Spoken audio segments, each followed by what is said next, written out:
So అంటే ఇప్పుడు ఈ మధ్య కాలంలో మనకి ఒక ఒక ఆవిడ పేరు చెప్పొద్దు కానీ అంటే లైక్ అందరికి తెలిసిందే త్రివిక్రమ్ గారి పైన కొన్ని వ్యాఖ్యలు చేసింది. సో అంటే ఇప్పుడు ఈ ఇలాంటి పరిస్థితులు చూస్తుంటే ఆవిడ చేసే పూనం కౌర్ గారు, సో ఆవిడ చేసే వ్యాఖ్యలు కూడా నిజమని నమ్మాల్సి వస్తుంది కదా.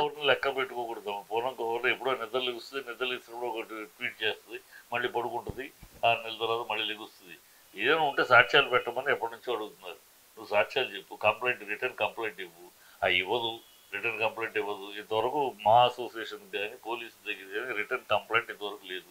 అప్పుడప్పుడు 6 నెలలకి 3 నెలలకు ఒకసారి గౌక్కు నిద్ర లభిస్తుంది, త్రివిక్రమని కలవరిస్తుంది, మళ్ళీ పోయి పడుకుంటుంది.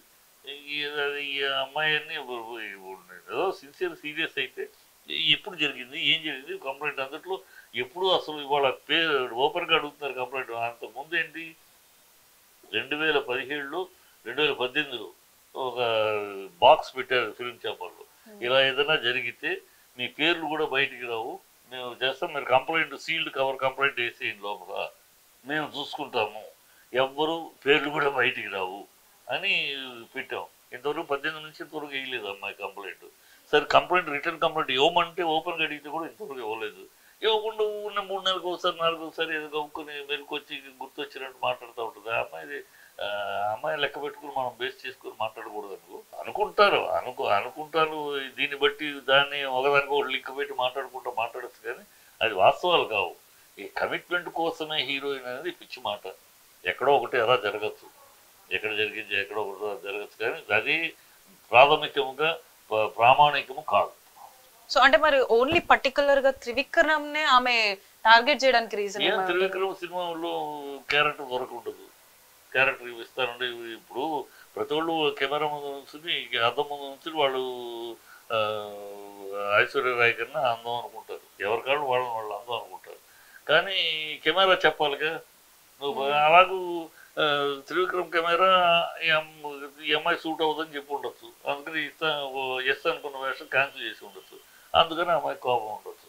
అయ్యో వాళ్ళు కోరుకున్నది జరగలేదనో, వాళ్ళు అడిగింది ఇవ్వలేదనో, ఇలాంటి వీటి వల్ల. ఎందుకంటే వేరే ఏదైనా నిజంగా జరుగుతుంటే ఇప్పటికి వచ్చేది కదా అమ్మాయి దగ్గర కంప్లైంట్ అన్నా వచ్చేది, లేదా నేరుగా వచ్చి చెప్పనని చెప్పేది. ఇంతవరకు లేదు. మనం కూడా మా సెక్రటరీ ఇచ్చాడు స్టేట్మెంట్, నేను ఇప్పటికి అడుగుతున్నా కంప్లైంట్ ఇవ్వండి, ఇప్పటికైనా.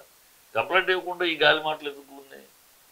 సో అంటే ఇప్పుడు ఈ అన్ని పరిస్థితులను చూస్తుంటే నిజంగానే మన తెలుగు ఇండస్ట్రీలో కాస్టింగ్ కౌచ్ అనేది ఉంది, కాకపోతే ఎవరు కూడా వాళ్ళ ప్రొఫెషన్ దెబ్బతింటది, వాళ్ళ పర్సనల్ లైఫ్ దెబ్బతింటది అని చెప్పి ఎవరు కూడా కంప్లైంట్ ఇవ్వడానికి ముందుకు రావట్లేదని అనుకోవచ్చా? పిచ్చి మాట అమ్మా.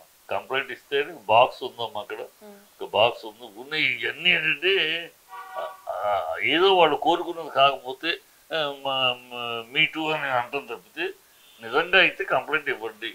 బాక్స్ ఉంది, 2018లో పెట్టారు అక్కడ ఛాంబర్లో, ఒక కమిటీ 20 మందితో ఒక కమిటీ కూడా వేశారు.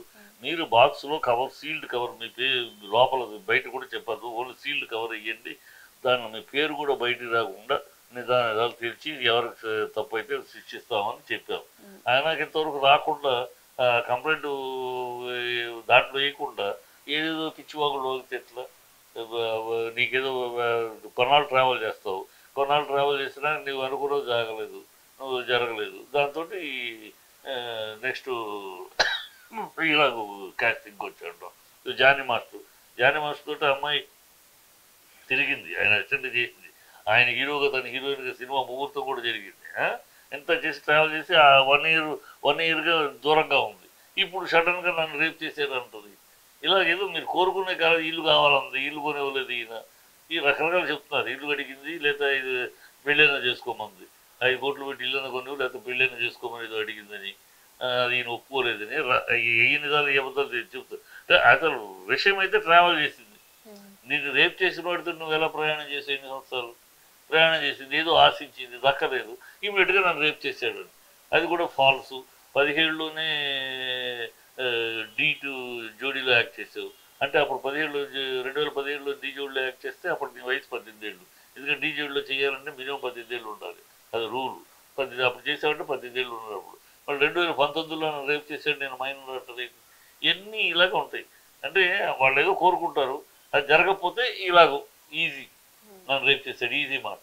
అది కాస్టింగ్ వచ్చి చెప్పి నిజాలు కావు. సో అంటే ఇప్పుడు ఈ వ్యాఖ్యల్ని చూసిన ప్రజలైనా కానివ్వండి, వేరే ఇంకా ఇతర ఇండస్ట్రీ వాళ్ళైనా కానివ్వండి, అంటే ఆమె దాదాపు మన్మధుడు సినిమా చేసి 15-20 సంవత్సరాలు అవుతుంది. దాని తర్వాత మళ్ళీ ఇప్పుడు ఈ మజాకా మూవీలో హీరోయిన్ గా చేస్తుంది. సో అంటే ఆ హీరోయిన్ గా చేస్తున్న ఒక సంతోషం లేకుండా పోయింది వ్యాఖ్యల వల్ల అని అంటున్నారు. అది నిజమే అంటారా? ఎందుకు పోవాలమ్మా? మరీ అసలేమి బూత్ మాట్లాడలేదు. బూత్ కాదు, ఎక్స్ప్రెషన్ రాంగ్ ఎక్స్ప్రెషన్, తప్పుడు ఎక్స్ప్రెషన్ తప్పుడు ఎక్స్ప్రెషన్ తప్పితే ఇంకో బూత్ కాదు కదా అది. సైజుల పెద్దలు ఎక్స్ప్రెషన్ తప్పు, పుష్టిగా ఉండాలి, కొంచెం బాగా తినమా పుష్టిగా ఉండాలి. పదజాలంలో తప్పు వాడాడు, తప్పితే వేరే బూత్ కాదు. అంత ఇన్సల్ట్ అవడానికి ఏముంది దీని గురించి? అంటే సినిమా హ్యాపీనెస్ పోగొట్టుకోవాల్సిన అవసరం ఏం లేదు. దానికి ఫీల్ అయిపోయి అదే తప్పు అన్నాడు, దానికి అందరూ తప్పుని ఖండిస్తున్నారు, అయిపోయింది, పేరెంట్స్ మ్యాటర్. అంటే మరి తను ఆ మాట అన్నాక కూడా చాలా వరకు మంది తప్పు అని అన్నారు కదా, కనీసం ఒక సారీ నేను మాట్లాడిన పదాలు తప్పు, లేదా నేను నా ఉద్దేశం ఇది కాదు అని ఒక అపాలజీ కూడా చెప్పలేదు. మరి అంటే అది నిజంగా చెప్తాడు. ఎందుకంటే ఇప్పుడు అన్నాడు, ఇప్పుడు తను అన్నప్పుడు నేను ఎంత తప్పు మాట్లాడానో తనకే తెలియదు. ఇప్పుడు అర్థమై ఉంటుంది ఆ ఒక్క పదం ఎంత తేడా చేసింది. మొత్తం నేను చెప్పాల్సుకున్న విషయం అంతా మరుగున పడిపోయి ఆ పదం బయటకు వచ్చింది అని అర్థమై ఉంటుంది. సార్ నేను అనుకున్న ఉద్దేశం వేరు, బయటకు వచ్చి తప్పుగా ఫీల్ అయితే సారీ చెప్పేస్తాడు. అందరూ చెప్పమని అడుగుతున్నారు, చెప్తాడు. సో అంటే ఇప్పుడు ఈ అన్ని పరిస్థితులను బట్టి మనకి ఇండస్ట్రీలో నిజంగానే కాస్టింగ్ కౌచ్ అవసరం అని అంటారా? లేదమ్మా, కాస్టింగ్ కౌచ్ అవసరం లేదు. టాలెంట్ ఉంటే ఎవరు రమ్యకృష్ణ కాస్టింగ్ కౌచా, సౌందర్య కాస్టింగ్ కౌచా, ఎవరికి వీళ్ళందరూ మరి వెలగలా సూపర్ హీరోయిన్గా వీళ్ళందరూ. అంటే హీరోయిన్ అయిపోయారంటే కాస్టింగ్ కౌచ్, లేకపోతే మేము ఒప్పుకోలేదు కనుక ఇవన్నీ పిచ్చి మాటలమ్మా. టాలెంట్ ఉంటే యూ విల్ బి టేకెన్. ఆ తర్వాత నీ ఇష్టాయిష్టాల మీద ఆధారపడి ఉంటుంది. అనుష్క కాస్టింగ్ కౌచా? ఎవరు 5 హీరోయిన్లు ఒకరు చెప్పండి.